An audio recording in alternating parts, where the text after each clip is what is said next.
Obrigado, Pai querido, estamos aqui na Tua presença. Neste momento, Pai, eu entrego nas Tuas mãos, Pai, o Teu Filho que vai pregar a Tua palavra. Que o Senhor venha usar, Pai, o Teu Filho da maneira que Tu quiser, Pai. Que o Senhor venha falar com a Tua igreja.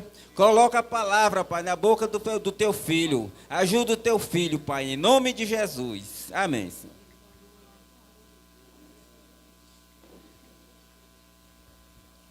Glória a Deus. Eu cumprimento os irmãos com a paz do Senhor Jesus, amém? Quem está feliz com Jesus nessa noite? Sem perca de tempo, você que trouxe sua Bíblia, localize comigo Evangelho de Jesus Cristo, segundo escreveu Lucas, capítulo de número 5. Evangelho de Jesus Cristo, segundo escreveu Lucas, capítulo de número 5. Enquanto você faz a localização bíblica, eu quero tributar a Deus toda a honra, toda a glória e todo o louvor.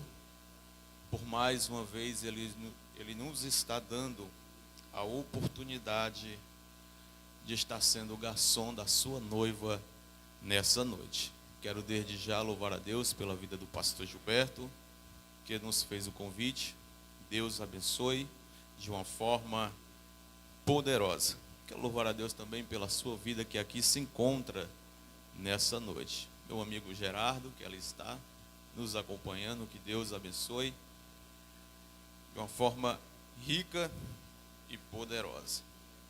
Lucas, capítulo 5. Quantos acharam, diga amém. Diz-nos assim: certo dia, Jesus estava perto do lago de Genezaré, e uma multidão o comprimia de todos os lados para ouvir a palavra de Deus. Viu à beira do lago 2 barcos deixados ali pelos pescadores que estavam lavando suas redes. Entrou num dos barcos, o que pertencia a Simão, e pediu-lhe que o afastasse um pouco da praia. Sentou-se do barco e ensinava o povo.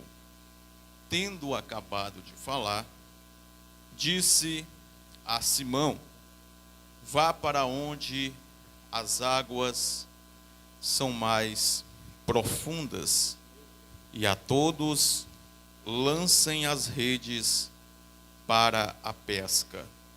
Simão respondeu: mestre, esforçamo-nos a noite inteira e não pegamos nada.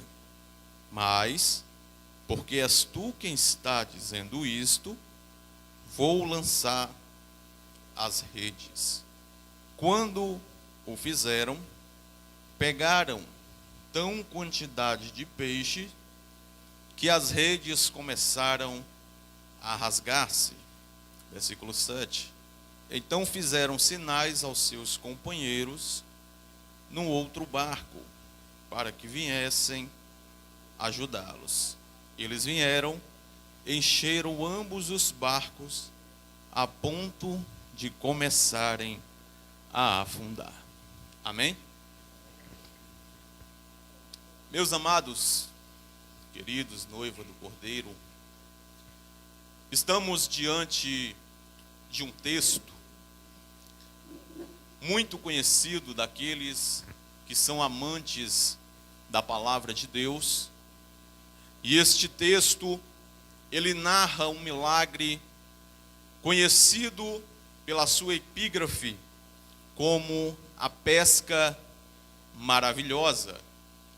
Precisamos ter um cuidado para não acharmos que a pesca maravilhosa é a mesma pesca de João, capítulo 21, onde fala também de uma pesca, porém, conhecida como a pesca milagrosa. Lucas, então, ele é o único evangelista que narra concernente à pesca maravilhosa. E é interessante que dos evangelhos sinóticos de Mateus, Marcos e Lucas, Lucas, ele é o mais detalhista. Embora Lucas, ele não tenha sido uma testemunha ocular, e muito menos uma testemunha auricular de Cristo, Lucas, ele não teve o privilégio de andar com Jesus.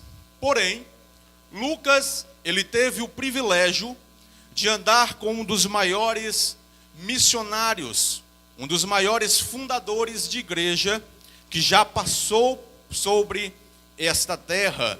Eu estou falando de ninguém mais, ninguém menos do que do apóstolo Paulo. Então Lucas, ele andou com Paulo e, consequentemente, Lucas, ao ouvir a mensagem de Paulo concernente a esse Cristo que foi crucificado, porém que ao terceiro dia veio a ressuscitar e estar à direita do Pai, esperando apenas um momento para vir buscar a sua noiva. Esse Cristo a quem Lucas ouvia, Lucas então começa a ficar interessado sobre o assunto. Lucas então, ele era um médico. Nós iremos ver na carta aos Colossenses, capítulo 4, versículo 14, Lucas Paulo chamando, de o médico amado. Então Lucas, ele era um médico, estudado nas medicinas do Egito. Lucas vai deixar um pouco a medicina de lado e vai agora entrar para o lado da história. Lucas resolve se tornar um historiador. Parte para Jerusalém, onde dentro de Jerusalém, ele começa a colher informações, ele começa a colher os fatos que aconteceram na Palestina, ali no primeiro século. Então ele começa a escrever cada ponto, cada fase da vida de Jesus. É por isso que Lucas, ele é o mais detalhista, pois Lucas, quando ele vai tratar a respeito do nascimento de Jesus, ele vai trazer uma riqueza de detalhes que Mateus ele não trouxe. Ou seja, Lucas vai diretamente até Maria, a própria mãe de Jesus, colher esses assuntos. Então Lucas, ele começa a estudar concernente a esse Jesus. E ele começa a escrever este evangelho de Jesus Cristo, porque Lucas não tem evangelho, Mateus, Marcos e João não tem evangelho. Evangelho é simplesmente de Jesus Cristo, é as boas novas, mas eles vai escrever concernente à vida de Jesus. E Lucas, ele vai trazer alguns milagres que ambos os evangelistas, Mateus, Marcos e João, eles não vão trazer. Lucas, ele vai trazer uma série de milagres. Por exemplo, Lucas é o único que vai falar da ressurreição do filho da viúva de Naim. Nenhum outro evangelista vai trazer sobre este assunto. Lucas é o único que vai trazer a pesca maravilhosa do capítulo 5. Nenhum outro evangelista vai trazer a pesca maravilhosa. E quando lemos o capítulo de número 5, nós iremos ver que Lucas, ele vai falar, ele vai trazer a pesca maravilhosa. Mas é importante frisarmos que aqui não se trata apenas de um milagre, não se trata apenas do milagre da pesca maravilhosa. Aqui também, no capítulo 5, se trata da chamada dos discípulos para o ministério. Mas é importante frisarmos que este chamado não é o primeiro chamado dos discípulos. Como assim, pregador? Este chamado é o segundo chamado dos discípulos. Pregador, então você está dizendo que existe dois tipos de chamados? Sim. O primeiro chamado você vai encontrar em Mateus capítulo 4, versículo de número 18. Ambos estão no mesmo cenário, mar da Galileia. Porém, se fizermos uma rápida exegese de ambos os textos, nós iremos ver que não se trata do mesmo chamado.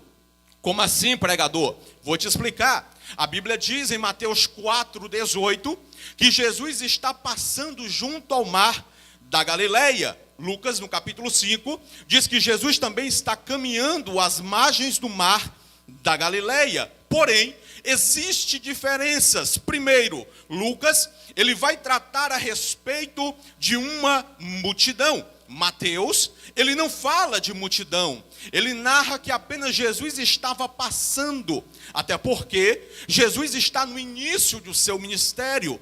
Jesus havia acabado de ser batizado por seu primo João Batista. Jesus havia acabado de receber a unção para o seu ministério messiânico. Jesus havia acabado de sair de uma tentação de 40 dias e 40 noites no deserto. Então aqui Jesus, ele ainda está no anonimato, mas no capítulo 5, a fama de Jesus já é notória. Todos querem estar próximo de Jesus, todos querem caminhar ao lado de Jesus. Então aqui nós iremos ver a primeira diferença, a multidão. A segunda diferença que nós iremos perceber em ambos os textos é a atividade que os discípulos estão executando. Por que, pregador? Porque no capítulo 4, verso 18, vai dizer que os discípulos eles estão lançando as redes junto ao mar, pois segundo Mateus, eles eram pescadores. Jesus olha para eles e diz: segue-me e eu vos farei pescadores de homens. Lucas não diz que eles estavam lançando as redes, mas que eles estavam lavando as redes, pois haviam tido uma noite frustrada de pesca. Então aqui já vemos a segunda diferença. Então aqui no capítulo 4 de Mateus, verso 18, narra-nos o primeiro chamado dos discípulos. Eles abraçam o chamado, eles abraçam o ministério para ser discípulo, para caminhar com Jesus. Porém, eles vão contemplar os primeiros milagres de Jesus. Eles vão, por exemplo, contemplar a transformação da água em vinho em João capítulo 2, em uma festa de casamento em Caná da Galileia.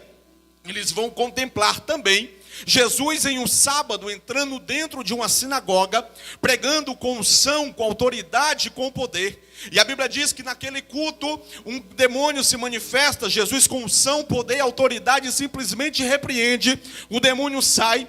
Todos ficam espantados, todos ficam admirados, dizendo: que nova doutrina é essa? Que autoridade é esta? Que poder é esse? Jesus sai da sinagoga, vai para a casa de Simão Pedro, onde a sogra do mesmo está febril. A Bíblia diz que Jesus coloca as mãos sobre a sogra de Pedro. A sogra de Pedro é curada. Logo após, muitos enfermos são trazidos a Jesus, e está escrito que ele curou a muitos, ou seja, eles acompanharam Jesus, eles viram o início do ministério de Jesus de perto, porém, eles não permaneceram de forma constante com Jesus. Eles uma hora estavam com Jesus, outra hora eles retornavam para onde Jesus já havia os tirado. Uma hora eles estavam com Jesus, outra hora eles estavam voltando a fazer os seus afazeres,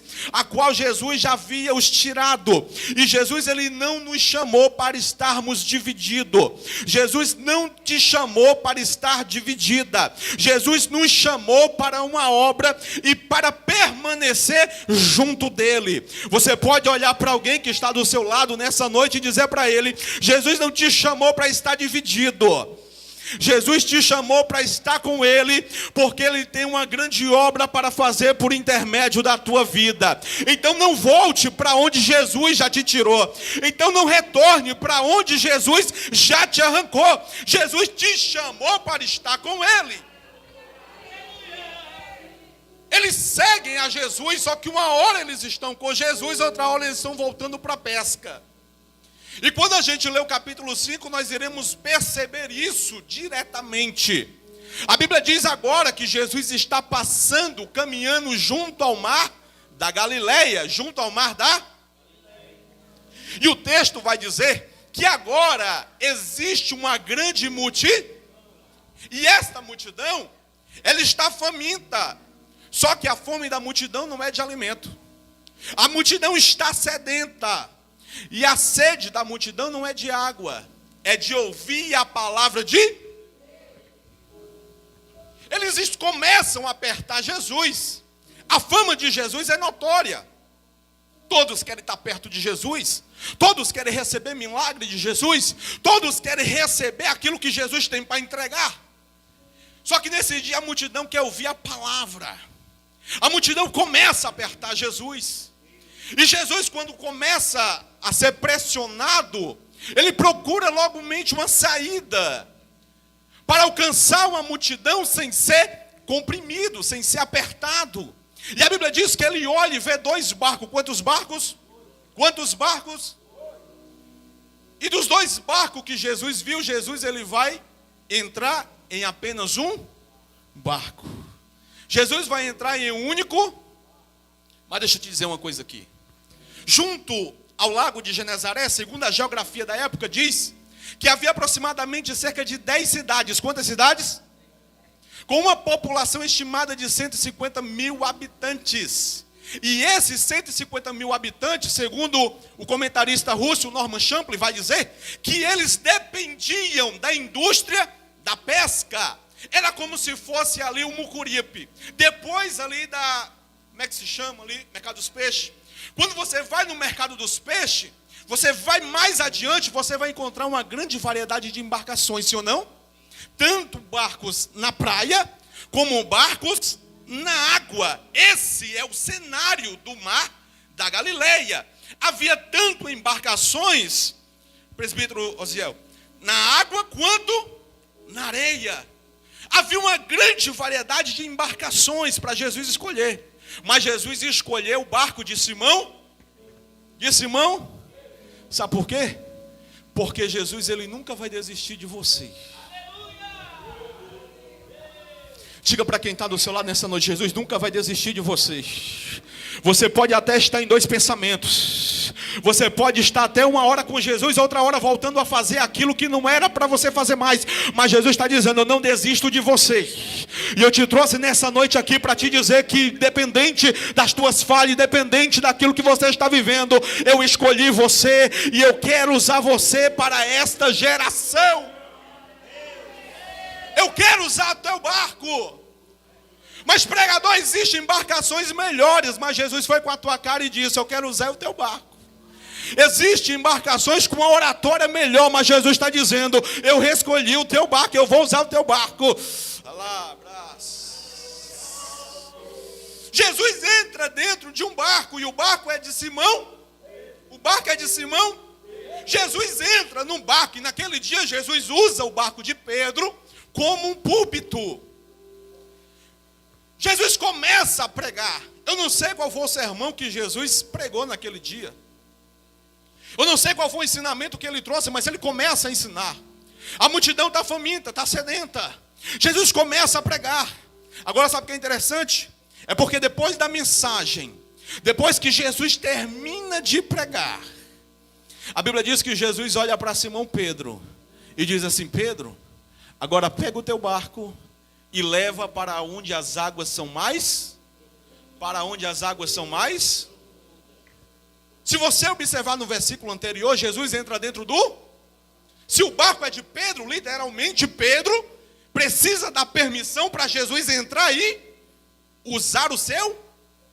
Então, no versículo anterior, nós iremos ver Pedro fazendo em prol de Jesus, sim ou não? Só que quando a gente vai para o versículo de número 4, não é mais Pedro que vai fazer em prol de Jesus. Agora é Jesus que vai fazer em prol de... No versículo 3 é Pedro que vai fazer em prol do reino, sim ou não? Só que quando você chega no versículo 4, já não é mais Pedro fazendo em prol do reino. Agora é o dono do reino fazendo em prol de... Sabe por quê? Porque todas as vezes que você resolve trabalhar para o reino, fazer pelo reino, apenas descansa. Por quê, pregador? Porque o dono do reino vai fazer em prol da tua vida. Foi o próprio Jesus que disse, Mateus 6,33, buscai primeiro o meu, e a sua, e as demais coisas serão. O problema é que às vezes a gente quer mais as demais coisas e esquece o reino. E enquanto nós pensamos apenas em nós e deixamos o reino de lado, nós nunca iremos alcançar aquilo que Deus tem para nós.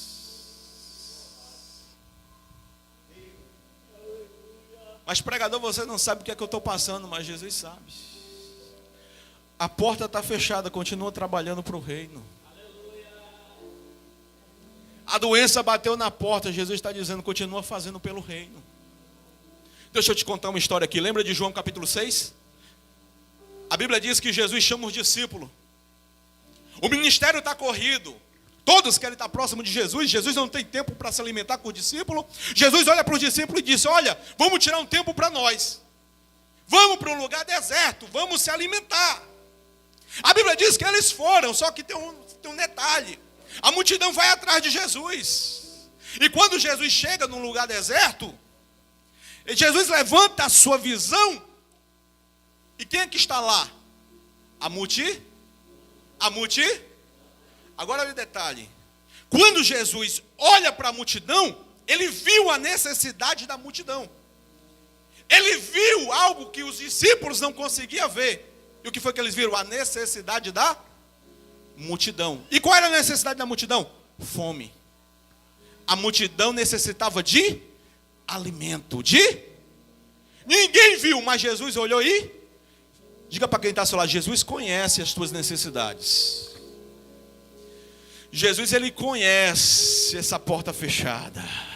Está quebrando cabeça à toa. Jesus, ele conhece as tuas necessidades. Os irmãos não conhecem, mas Jesus conhece. O pastor não vê, mas Jesus vê.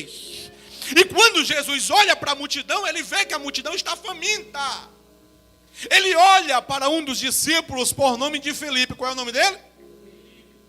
E ele diz assim, Filipe, aonde nós compraremos pão para alimentar essa tamanha multidão? Aonde compraremos alimento para alimentar este povo? Agora sabe o que é o mais lindo? É porque Filipe, ele olha com um olhar da lógica. E Jesus, ele não trabalha com lógica. Filipe, talvez ele era um matemático. Ele pegou uma calculadora, talvez. Ele pegou uma caneta, um papel, fez uma conta rápido. E ele chega à seguinte conclusão, Senhor, se nós tivéssemos 200 moedas de prata, ainda não era suficiente para alimentar essa multidão. Agora sabe o que é mais lindo? É porque João escreveu assim, ó. Mas Jesus perguntou, já sabendo o que ele iria fazer. Diga comigo, Jesus já sabia o que é que ele iria fazer. Diga para ele, você está quebrando cabeça à toa diante desse problema. Por quê, pregador? Porque Jesus já sabe o que ele vai fazer. Você não sabe o que vai acontecer com essa porta fechada, mas Jesus está dizendo, não te preocupa, descansa. Por quê? Porque eu já sei o que é que eu vou fazer. O filho está na droga, você está louca, tempo de arrancar o cabelo, mas Jesus está dizendo, não te preocupa. Por quê? Porque eu já sei o que é que eu vou fazer. Para cada problema, Jesus tem uma solução. Diga para quem está do seu lado, Jesus tem solução para o teu problema. Não, balança ele aí. Se ele estiver dormindo, acorda ele e diga para ele, Jesus tem a solução para o teu problema.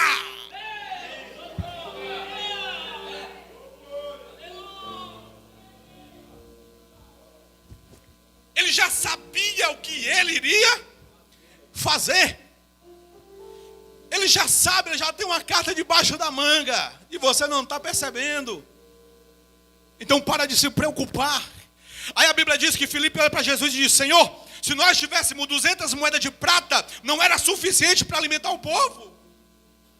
Aí chega um outro discípulo, o irmão de Simão, Pedro, por nome de André. Qual é o nome dele? Aí André chega com um rapaz, um jovenzinho. E ele diz assim, Senhor, aqui tem um jovem. E o rapaz está portando 5 pães e 2. Mas o que é isso para alimentar essa tamanha? João disse que havia 5.000 homens. 5.000? Só que os judeus não costumam contar mulheres nem crianças. Mas fazendo uma junção de tudo, havia aproximadamente quase 15.000 pessoas naquele local. E André diz assim: Senhor, tem 5 pães e 2 peixes, mas o que é isso para tamanha? Afinal de contas, 5 pães e 2 peixes só come eu.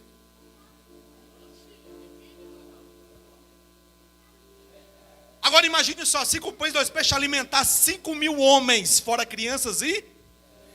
Lembra do que eu disse? Jesus não trabalha com lógica, Jesus não trabalha com... A Bíblia diz que Jesus pega o pão, pega os peixes, e a Bíblia diz que ele levanta, e ele dá graças, ele dá. Agora sabe o que é interessante? É que o milagre nem tinha acontecido ainda, pastor.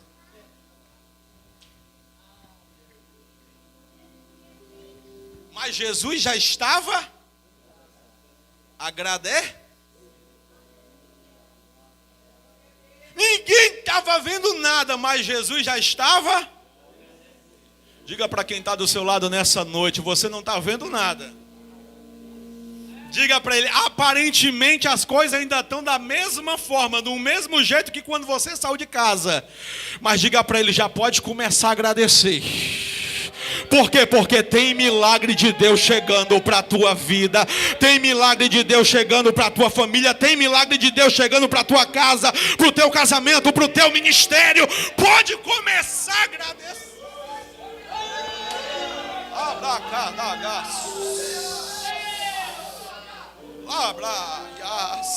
Ele pega, levanta para cima, dá graças. O milagre acontece, sim ou não? Agora sabe o que é o mais lindo? E é aqui que eu quero chegar. Por quê? Porque Jesus fez um milagre, sim ou não? Sim ou não? Mas quem vai distribuir o milagre para a multidão não é Jesus.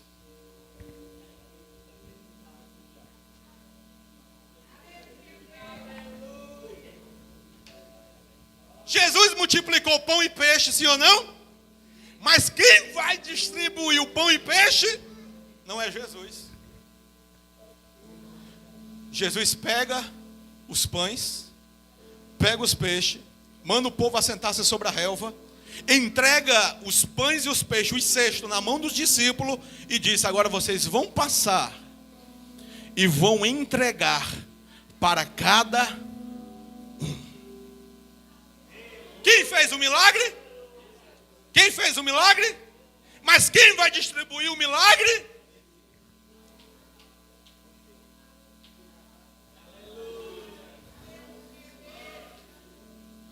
Aleluia, Deus. Quem vai curar é Jesus. Mas quem vai colocar as mãos sobre os enfermos, por os enfermos ser curados, vai ser você. Quem vai abrir a porta é Jesus, mas quem vai profetizar a porta aberta vai ser você. Alabracas. Quem vai, a autoridade que vai expulsar demônio é de Jesus, mas quem vai levantar a mão e dizer em nome de Jesus, sai dele, vai ser você. Olha para alguém que está do seu lado e diga para ele: Jesus vai te usar para distribuir milagre lá fora. Jesus vai te usar para distribuir milagre para a multidão. Jesus, ele quer te usar. Jesus, ele quer me usar. Jesus, ele quer usar os jovens. Jesus quer usar as senhoras. Jesus quer usar as crianças. Quem quer ser usado por ele? Quem quer ser usado por ele? Quem quer...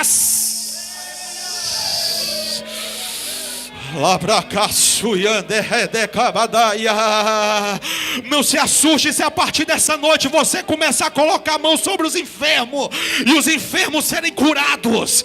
Não se assuste se a partir dessa noite você colocar as mãos sobre os endemoniados e os demônios começarem a sair.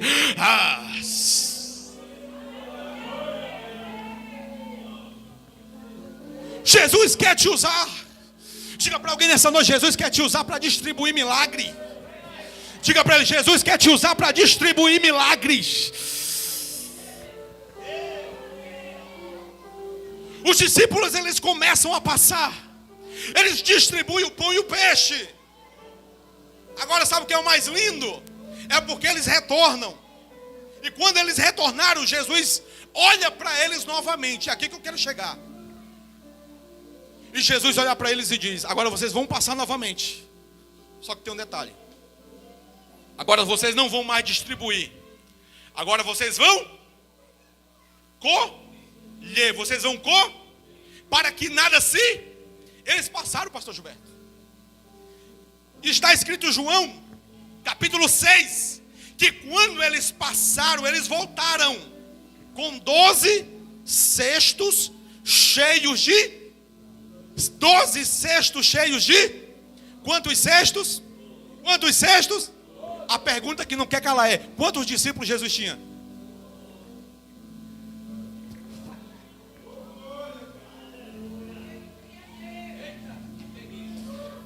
Alguém já pegou lá atrás.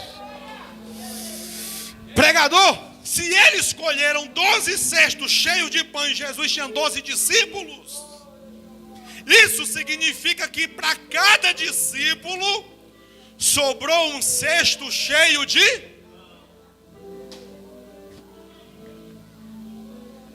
Pegou aí?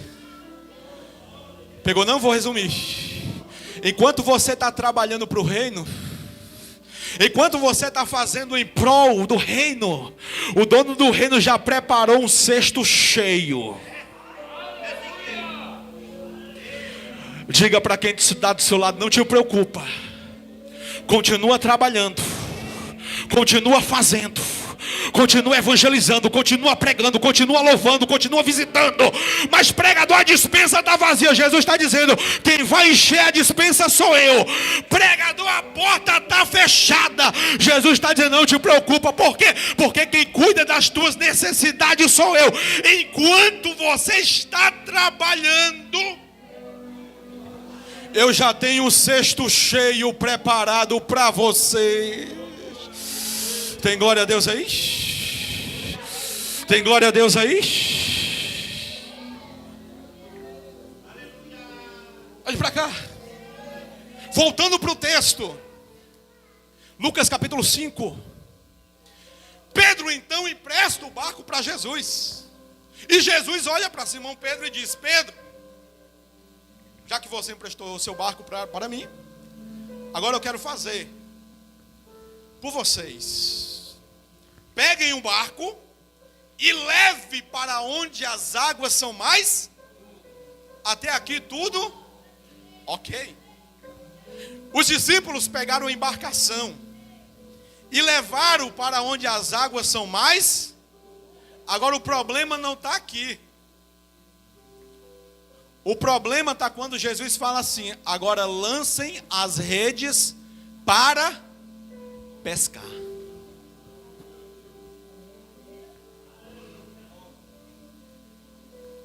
Mas qual é o problema aqui, pregador? Vou te explicar. Simão Pedro, Tiago, João, os filhos de Zebedeu, os filhos do trovão, eles não eram pescadores amadores. Eles eram pescadores profissionais. Eles não se reuniam em uma folga e diziam: vamos pescar para desestressar, não. Eles eram pescadores profissionais. Eles conheciam o mar ou o lago de Genezaré como a palma de suas. Jesus era o que, pregador? Jesus era filho de carpinteiro. Na cultura judaica, a profissão é herdada de pai para filho. Então, possivelmente, Jesus era um. Então, Jesus, por ser carpinteiro, ele conhecia de prego, martelo, serrote.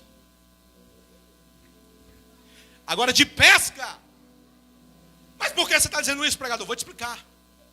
Porque quando Jesus diz assim: Simão, leva o barco para onde as águas são profundas, ok. Eles levaram. Mas eles vão dizer assim, agora Jesus vai dizer assim: agora lancem as redes para pescar. E o problema está aqui. Por quê? Vou te explicar. Primeiro, para se pegar peixe, É preciso conhecer técnicas, sim ou não? E o horário aqui não é propício para se pescar. Por quê? Porque os pescadores, eles tinham costume de pescar apenas durante o período da noite, sim ou não? Lembra de João capítulo 21? Pedro disse assim, vou pescar. Aí os outros disseram, vamos também. Passaram a noite toda. Aí no versículo 4 do capítulo 21 está escrito, e Jesus estava passando pela manhã cedo, junto ao mar, então eles passaram a madrugada novamente Então a melhor hora para se pegar peixe não era mas era durante o período da... Por que, pregador? Porque durante a noite existe um silêncio. Porque muito barulho espanta peixe. Muito barulho acaba espantando o peixe. Os pescadores conhecem essas técnicas. Pregador! E tem outro detalhe? Tem. Qual é o outro detalhe? Os pescadores do Mar da Galileia, eles não pescavam em águas profundas. Eles só pescavam em águas rasas. Águas? Pergunte por quê. Não, sua resposta não perguntar. Pergunte por quê. Segundo a hidrografia da época, Enéas Tonini vai dizer no seu livro de geografia bíblica que esse lago, ele tinha um formato de uma pera. Ele era um formato oval. Tinha aproximadamente 21 quilômetros de comprimento por 11 de largura.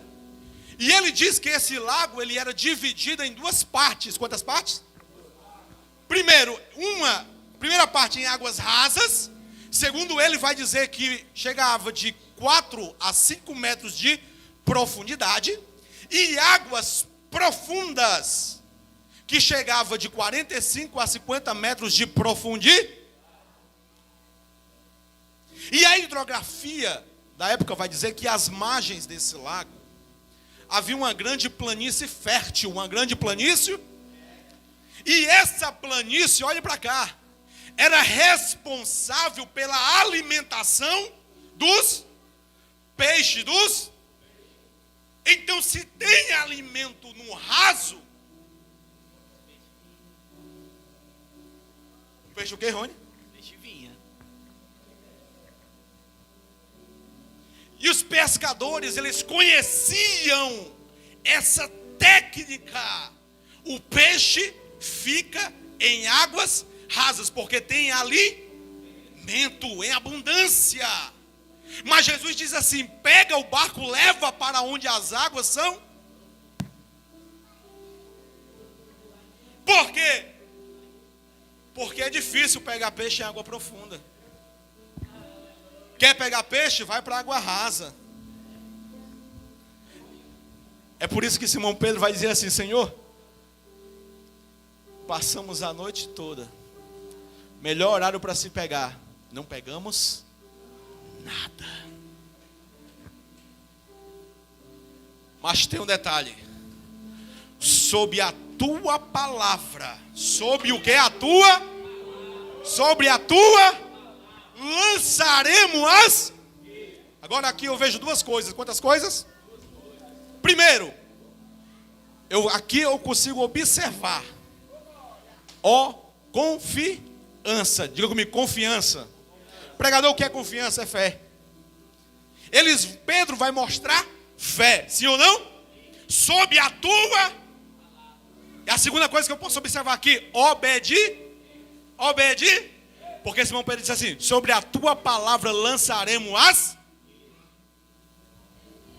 Então duas coisas nós vemos no versículo 5. Primeiro, confiança. Diga comigo, confiança. Obede. Agora sabe o que é mais lindo?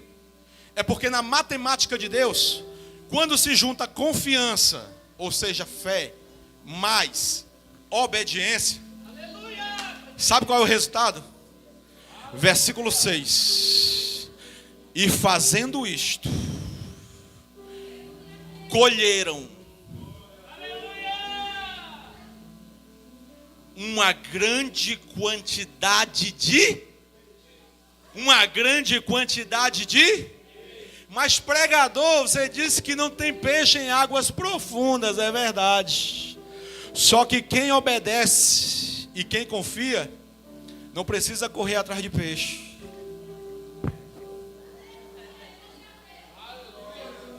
Diga para quem está do seu lado, se você está obedecendo, se você está confiando, não precisa estar correndo atrás de peixe, não precisa estar correndo atrás de milagre, não precisa estar correndo atrás de profeta, não precisa estar correndo atrás de porta aberta. Se você está confiando e obedecendo, te prepara. Por quê? Porque não é você que vai atrás do peixe. É o que, pregador? É o peixe que vai ao encontro da tua rede. Pregador, não entendi.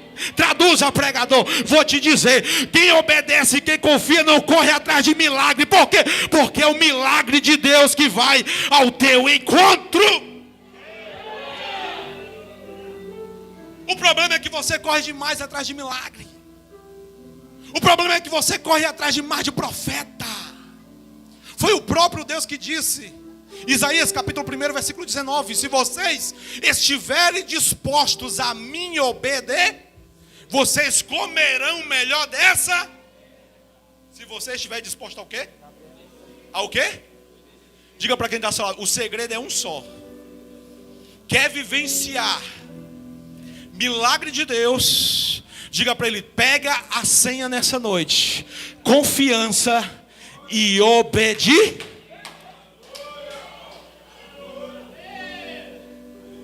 Eu já estou sentindo um cheiro de peixe.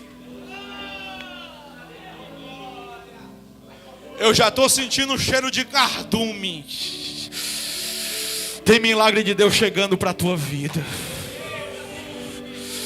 Até dezembro, até o dia 31 de dezembro desse ano, Deus vai surpreender pessoas aqui. Testemunhos serão contados em cima deste altar.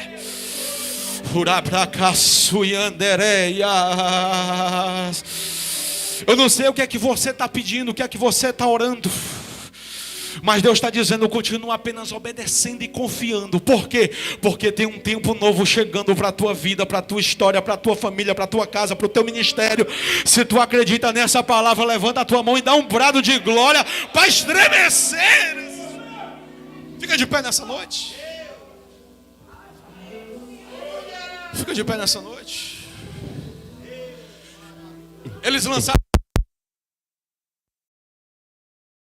E havia uma grande quantidade de peixe. Era tanto peixe. Era mesmo peixe. João, na pesca, 153 grandes peixes. 153 grandes. Só que na pesca, assim,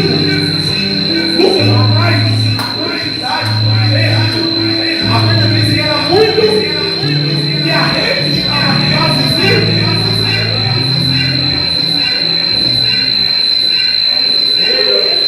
Era muito grande. Era coisa grande. Diga para quem está do seu lado, Deus tem preparado para você. Diga para eles,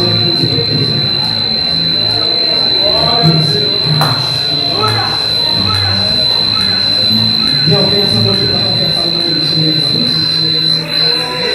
Se reconciliar com Ele, a banda vai louvar.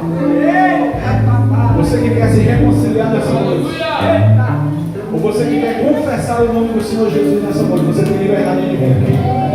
E nós estaremos orando por você ao tempo. Amém?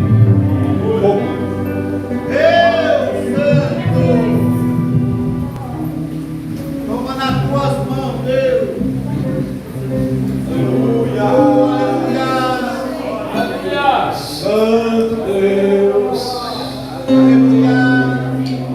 Tem peixe nessa noite para você. Meu Deus.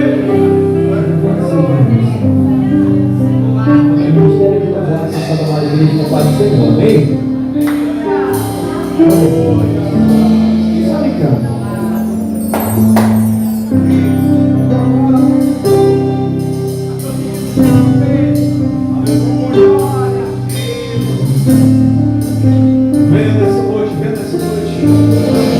seja a oração. Amanheceu, nada pesquei, parecia ser apenas mais um dia como qualquer outro. Estava cansado, se fosse desanimado, decidido a largar tudo e parar.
seu coração, Pai.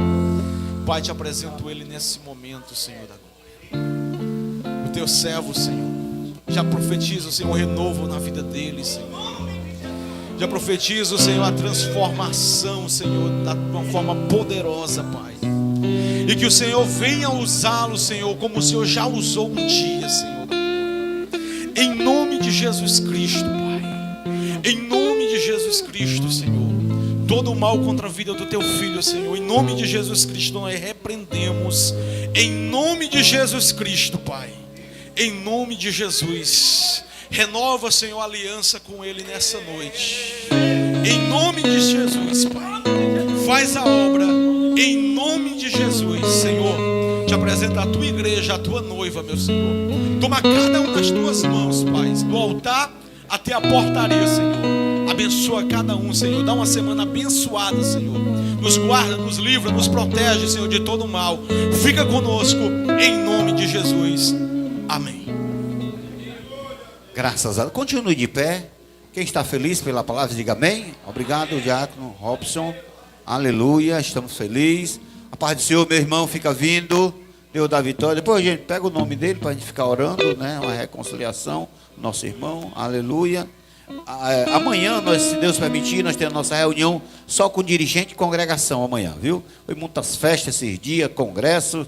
Então vai ser só dirigente e congregação para os irmãos ficar um pouco em casa mais de folga, tá certo? Aleluia. Vamos convidar aqui o presbítero Eduardo, vai fazer uma oração por todos nós. Quarta-feira, se Deus permitir, Santa Ceia. Venha para a ceia para a glória de Deus. Meu Deus, mais uma vez, sagrado para o Senhor Jesus, vamos orar, irmão, agradecendo ao Senhor por tudo. Que o Senhor possa conservar em nosso coração tudo que nessa noite nós ouvimos. Pai bendito, Pai misericordioso, queremos te agradecer, Senhor, por esse rico privilégio de nos encontrarmos aqui na tua casa. Queremos te agradecer, ó Pai, por tudo que nesta noite o Senhor tem falado a cada coração, a tua mensagem, a tua palavra, Pai, que ela possa ser edificante em nossas vidas, que haja um crescimento espiritual, Pai, que haja cada dia um anseio, um desejo maior, Senhor, de estar na tua casa, da mesma forma, Senhor, como que, aleluia, o salmista Davi pediu, aleluia, que nunca se ausentasse da presença do Senhor, e que o Espírito Santo do Senhor possa habitar em nosso coração, Pai, porque aleluia, nosso corpo é morada, aleluia, do teu Santo Espírito. Pai, abençoa o teu povo, despede-nos em paz aos lares, nos fortalece, firmes na caminhada, possamos prosseguir confiantes em Ti, Pai, confiantes na bênção e na vitória. Só o Senhor nos dá essa bênção e essa vitória que necessitamos a cada dia, Pai, que a nossa aliança contigo, Senhor, seja cada dia renovada. Te agradecemos, Pai, oramos a Ti, em nome de Jesus, amém, graças a Deus. Domingo, venha para a escola bíblica dominical, 9 horas, viu? Nós estamos procurando você para estar na escola, amém? Venha para a escola aprender da palavra de Deus, crianças, jovens e adultos. Que a graça do Senhor Jesus, o amor de Deus nosso Pai, a consolação e a autoridade do Espírito de Deus esteja com todos digam amém. Domingo é nosso culto de missão.